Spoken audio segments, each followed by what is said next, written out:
فلذلك مسألة أن أهل بعلوي أن جدهم فيه كلام أو ليس له ذكر، هذه شبهة باطلة. يعني أنا الآن لو أتيت بذكر لجدهم عبيد الله ابن أحمد المهاجر، لو أتيت بذكر له ليقولون طيب هات ابنه أيضا وهات ابنه أيضا ويتسلسل هذا لا يمكن أن تطبقه على كل الأنساب، وهذا من الجهل. لأنك لو أردت أن تطبق هذا الأمر وتقول أن لابد أن يكون للإنسان مصدر لكل رجل من آبائه لأبطلنا كل الأنساب، كل الأنساب تبطل بهذا الجهل المركب. ولذلك القائل بأن جد البعلوي ليس له ذكر وعلى ذلك يبطل النسب فكلامه يدل على جهله بأصول وقواعد هذه العلم.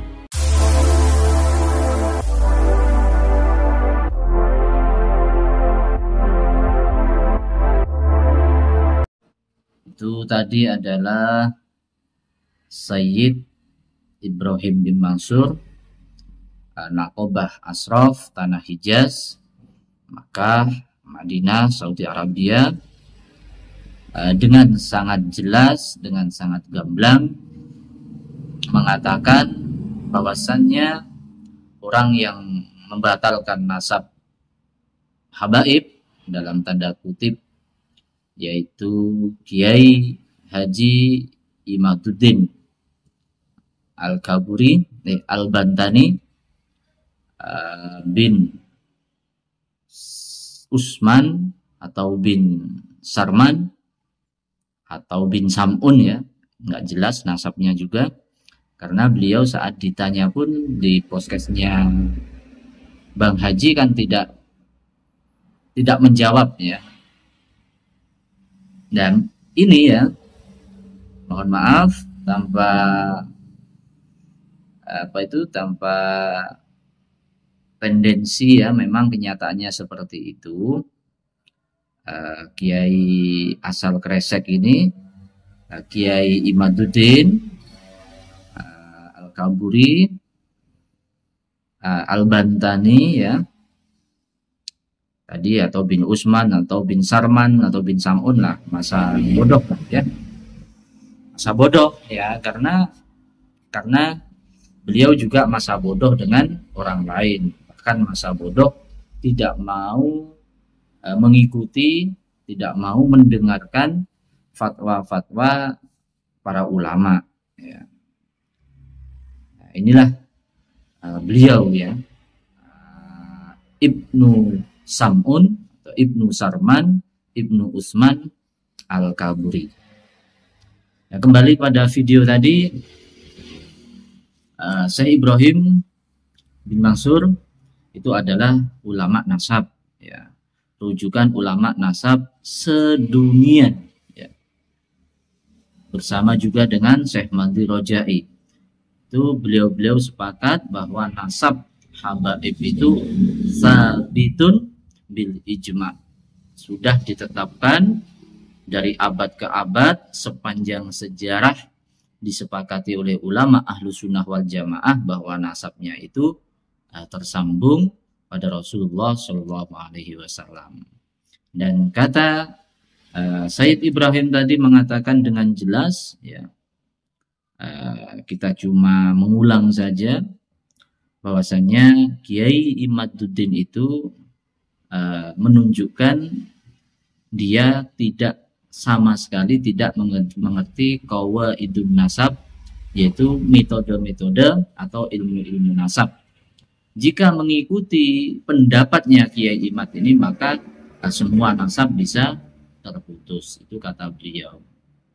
Kenapa? Karena metode nasab itu sudah ditetapkan dan sudah ada ulamanya dan sudah ada metodenya, sudah ada kitabnya.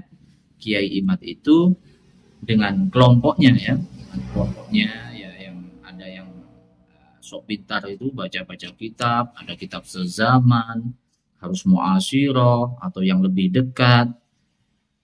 Itu semua itu adalah framing, tidak ada yang mensyaratkan dalam kitab apapun, ya. Kalau mereka kemarin mengatakan dalam kitab Rosail, enggak, Rosail tidak menyebutkan seperti itu. Dalam kitab Muqaddimat fil ilmin asab, sama, mereka cuma baca sebagian dan diartikan tidak sesuai dengan kitabnya. Itu saya jamin ya, karena saya juga mempunyai kitabnya. Jadi kalau mengikuti mereka ini semua nasab akan batal. Dan perlu juga digarisbawahi, selain tidak mengerti ilmu nasab, Kiai Imad dan kawan-kawannya ini adalah jahil murakkab. Mohon maaf ya, ini agak kelihatan agak kurang sopan, tapi bagaimanapun memang betul-betul itu kata ulama-ulama ahli nasab melakopi atau mengatakan Kiai Imad dan kawan-kawannya ini ada jahil murakkab, bodoh kuadrat ya. Bodoh kuadrat itu ya orangnya bodoh, tidak mengerti, bodoh tentang ilmu nasab,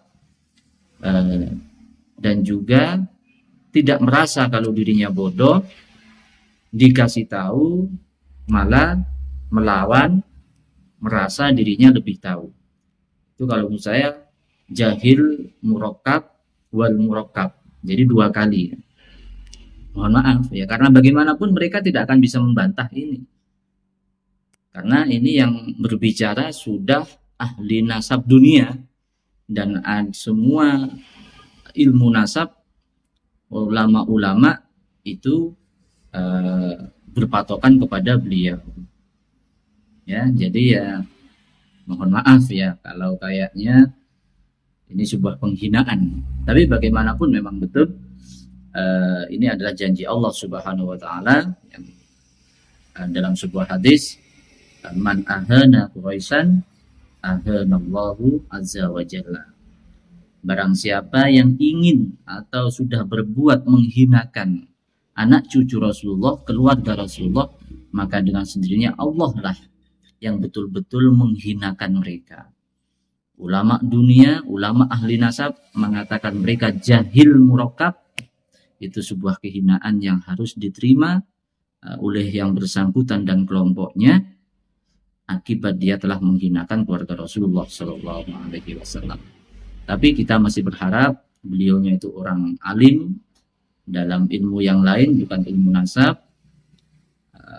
Semoga masih dapat hidayah, ya, bisa minta maaf dan lalu kembali pada jalan yang benar, yaitu jalan ahli sunnah wal jamaah yang mengikuti ulama yang mempercayai, mencintai dan menghormati para habaib tanpa terkecuali. Semua pengikut-pengikutnya semoga juga mendapat hidayah dari Allah Subhanahu wa taala sebelum ajal menjemput mereka semua, karena mereka juga saudara kita, karena mereka termakan ya, termakan hasud ya, karena hasud ini sangat berbahaya pada orangnya dan membahayakan orang lain dan akan menghancurkan semua apa yang ada dalam dirinya, sebagaimana yang telah diperingatkan oleh Imam Ghazali dalam kitab Ihya Ulumuddin dalam bab al-muhlikat, yaitu penyakit hasud, riya dan juga ujub. Ya, semoga ini menjadi sebuah awal ya, kesadaran bagi umat Islam yang sempat terpengaruh oleh hasutan kelompok-kelompok dari Kiai Imaduddin ini. Mungkin itu kita harapkan semua kondusif, umat Islam bersatu, kita kembali pada ukhuwah Islamiyah, ukhuwah watoniyah, ukhuwah basyariyah, kita bersama-sama menghormati dan juga mencintai, mempercayai, meyakini bahwa habaib itu adalah keturunan Rasulullah SAW. Bahkan yang dikatakan oleh Imam Syekh Yusuf An-Nabhani, guru dari pendiri Nahdlatul Ulama, guru kita bersama, Kiai Haji Hasyim Asy'ari, yang mengatakan bahwa as-sahhun nasabi, nasab para habaib, nasab yang paling baik dalam pencatatannya.